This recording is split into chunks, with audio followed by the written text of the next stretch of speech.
అవును, ప్రియరక్షకుడైన యేసుక్రీస్తు వారి శ్రేష్టమైన నామంలో ఈ వీధి వారందరికీ శుభాలు, దేవుని యొక్క నామంలో సమాధానాలు ప్రకటిస్తూ ఉన్నాం.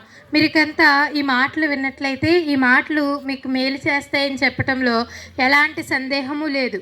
ఏంటంటే ఈ సాయంకాల సమయంలో మేము ప్రకటించే ఈ మాటలను ఏమంటారనంటే సువార్త అంటారు. అయితే ఒక సంఘటన నేను మీకు చెప్తూ ఉంటాను. ఏంటనంటే ఈ లోకంలో బ్రతుకుతున్న మనందరము కూడా ఏదో సమయంలో ఒక ఆపద, లేకపోతే ఒక ప్రమాదము, లేకపోతే ఒక ఇబ్బంది, ఒక కష్టాల గుండా మన జీవిత ప్రయాణాన్ని మనం కొనసాగిస్తూ ఉంటాం. అలా కొనసాగిస్తున్న సమయంలో కొంచెం మందికి సహాయం అందుతుంది, కొంచెం మందికి సహాయం అందదు. అయితే మన జీవితంలో సహాయం అందినప్పుడు మనం సంతోషిస్తాం. సహాయం అందకపోయినా సరే ఏదోలాగా కష్టంలో నుంచి బయటపడుతూ ఉంటాం కదండి. ఇలాగా కష్టము, సుఖము, సంతోషము, బాధ ఇవన్నీ కలగలిపి మనం 70-80 సంవత్సరాలు జీవించి తర్వాత ఈ లోకాన్ని ముగించుకొని మన ఆత్మ దేవుని యొద్దకు వెళ్తుందని మనం నమ్ముతూ ఉంటాం కదండి. అయితే ఈ రాత్రి ఒక మాట బైబిల్ గ్రంథంలో రాయబడింది. ఏంటి ఆ మాట అంటే, ప్రభువు నామమందు ప్రార్థన చేయు వారందరూ రక్షించబడతారు.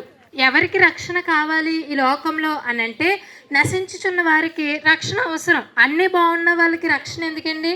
ఇప్పుడు మనం చక్కటి ఇంట్లో ఉన్నాము, మనకెందుకు రక్షణ? అయితే శారీరకమైన రక్షణ కాదు, కానీ ఇది ఆత్మకు సంబంధించింది.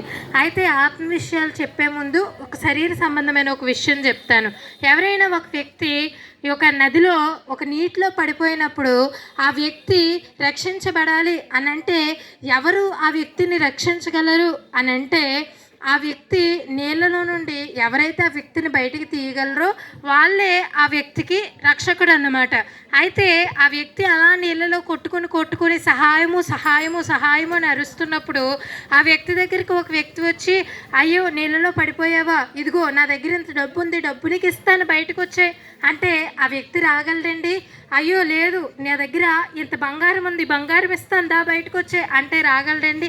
ఇవన్నీ నాకెందుకు, మీరు వచ్చి నన్ను రక్షించండి అని చెప్పి ఆ వ్యక్తి కేకలు పెడతాడు కదా.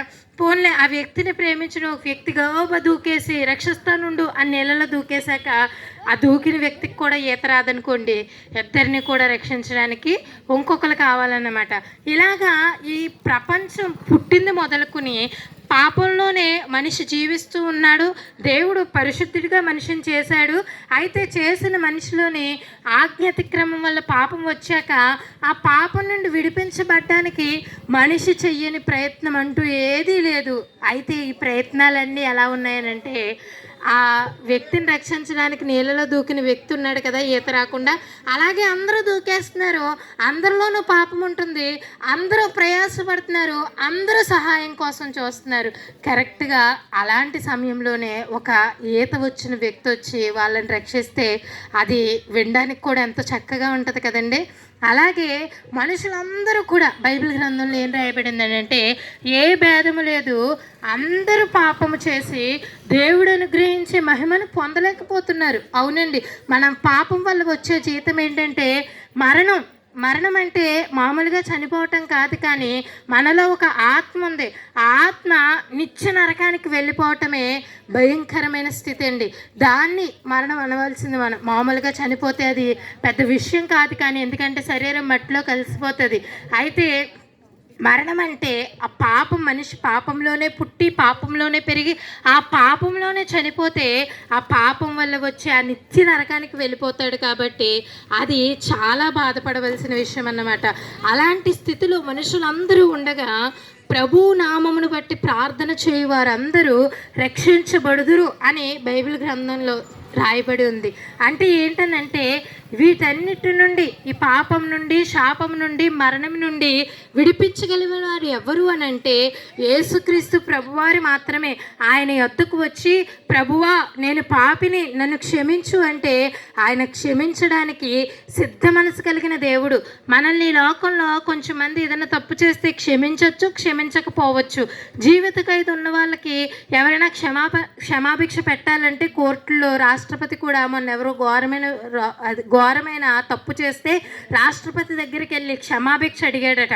నేను ఇవ్వను అని చెప్పింది. ఎందుకంటే అతను అంత ఘోరమైన పాపం చేశాడు కాబట్టి మన రాష్ట్రపతి గారు అయ్యో నేను నీకు పాప క్షమాపణ ఇవ్వడానికి కుదరదు, క్షమాభిక్ష పెట్టడానికి కుదరదు అని ఖచ్చితంగా చెప్పారు.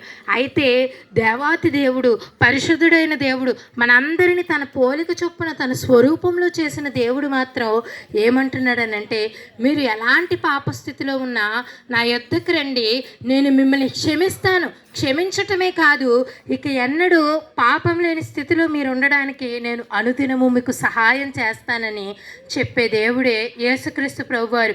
మీరెన్నాళ్ళు ఈయన ఏదో కడజాతి దేవుడని, ఏదో మాకు సంబంధించిన దేవుడు కాదని, లేకపోతే స్వస్థపరిచే దేవుడు, బాగు చేసే దేవుడు, ఏదో అందదేవుల్లో ఈయన ఒక దేవుడు అని చూస్తున్నారేమో.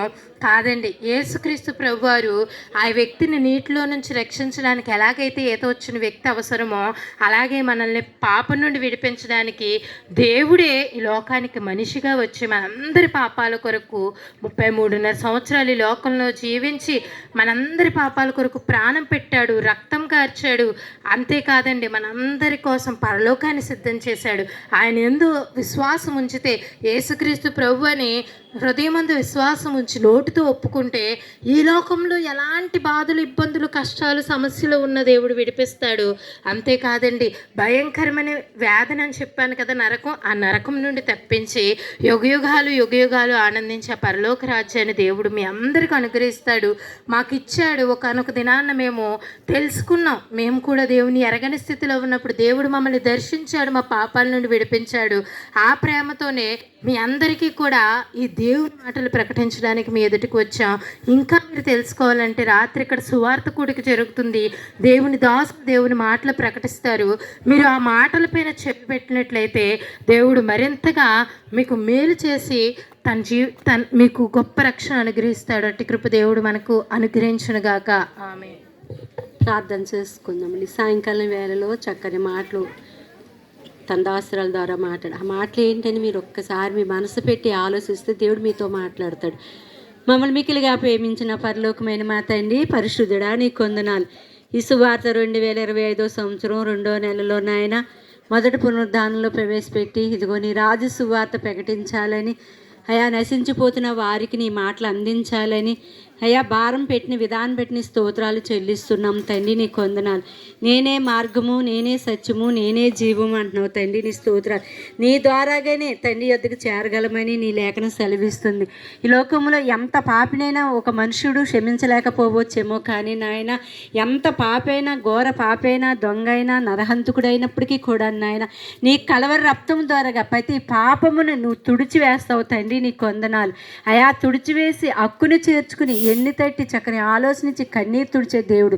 ఈ మాటలు ఎవరైతే విన్నారో, అవగాహన పెట్టారో, ఆలోచన పెట్టారో మాకు తెలియదు, కానీ వారితో మీరు సూటిగా మాట్లాడమని అడుగుతున్నాను. ఈ రాత్రికి జరగబోయే కూడికను కూడా నాయనా ఇంకో మీ దాసులు ధారాళంగా వాడుకోమని, ఈ మైక్ అంతరం ఎంత దూరం అయితే వినిపిస్తుందో నాయన ఈ ప్రాంత ప్రజలకు ఏ మాట అయితే అవసరమయ్యిందో ఆ మాట ద్వారా మీరే మాట్లాడి ఎత్తబడిన మాటలు ఫలింప దయచేయమని. ఎవరు ఏ సమస్యలతో ఉన్నారో, ఎవరు ఇరుకులు ఇబ్బందులతో ఉన్నారో మాకు తెలియదు, అయితే వాళ్ళందరినీ మీరు దర్శించండి. ప్రయాసపడి భారం మోసిన సమస్త జనులారా నా యొద్దకు రండి, నేను విశ్రాంతిని ఇస్తాను. మీ వద్దకు వచ్చిన వాడిని ఏ మాత్రం తోసివేసే దేవుడు కాదు నాయనాలకి. నాయన సమాధానం ఇస్తావు, హృదయంలో నెమ్మది ఇస్తావు, ఆనందం ఇస్తావు.